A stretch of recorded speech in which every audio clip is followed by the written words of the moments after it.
Salam alaikum wa rahmatullahi wa barakatuh, hayyakum Allah. Donc, mashallah, vous avez vu derrière la présidence. Maintenant, vous avez, regardez, là-bas, c'est la porte 316, donc Shari' Salam. Là-bas, Al-Saqifa Bani Saïda. Et là, regardez, Moussallayat al-Ayad. Disons qu'ils ont terminé d'agrandir la place, Moussallayat al-Ayad, etc. Donc là, ils ont fait une grande place. Donc, Majid Abu Bakr, Majid Ali, Majid al-Ghamama. Tous ces masjids-là, on appelle ça des ma'alim. Ils n'existaient pas à l'époque du prophète sallallahu alayhi wa sallam. C'était uniquement un emplacement, un musalla, cet endroit-là, c'était à l'époque un endroit de prière en extérieur. Donc ces masjids-là n'existaient pas. C'est à partir du calife Omar ibn Abdul Aziz qu'ils ont commencé la première mosquée à construire Masjid al-Ghamama, celle qui est en face. Après, donc les autres mosquées, c'est des monuments, donc c'est des mosquées qui ont été édifiées et appelées en leur nom, mais aucunement ça implique qu'il y a une adoration spécifique ici à y faire, et encore moins quelque chose d'historique. Hein, tout ce qu'on entend sur ces endroits-là, c'est pas des hadiths, c'est pas, voilà, il y a aucune adoration. Ça s'appelait avant Moussallayat al-Ayad. Moussallayat al-Ayad. Donc il y avait aucune mosquée. C'est des mosquées qui sont, on va dire entre guillemets récentes, hein, elles n'ont pas été construites en même temps.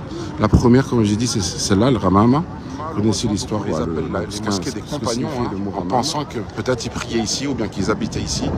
Donc comme vous devez le savoir, hein, ils priaient dans le Masjid Nabawi où la récompense est de 1000 prières. Leur maison n'était pas là non plus. Hein. Des fois, c'est des histoires qui amènent des petites anecdotes, hein, comme la pluie, la demande de la pluie et le fait que ça a été appelé le Ramama. De connaître l'histoire, mais voilà, ça n'a rien de concret, réellement. Ça s'appelait Moussallayat al-Ayad. Il n'y avait aucune mosquée, encore une fois. Cette mosquée-là, la première, à l'époque, a été construite, il me semble, dans 80 après l'Hégire, donc l'année 80 hégirienne. Comme j'ai dit, il me semble que c'était par ordre de Omar ibn Abdul Aziz. Entre les deux loulous, entre les deux Manakham, Masjid Omar ibn Khattab. Donc c'est encore une fois, hein, c'est un peu comme les 7 mosquées. C'est des mosquées qui ont été faites tout au long de l'histoire, mais qui n'ont aucune signification en réalité. À part que c'est des monuments, des rappels, comme ça, des anecdotes. Masjid Omar ibn Khattab, c'est pareil, hein, c'est en mémoire, mais bon, même l'histoire qu'on peut lui attribuer, peut-être, je ne sais pas si c'est des histoires authentiques. En tout cas, rien à voir avec l'adoration. Enfin, il y a quelques années, il n'y avait rien ici. Hein. Il n'y avait pas de mosquée. Regardez, elle est récente. Elle vient d'être terminée. Avec un style ancien. Hein. Les gens pensent peut-être... après, voilà, ça va très vite avec les réseaux. Des histoires, des anecdotes. Donc, pas trop loin du Nabawi pour 310.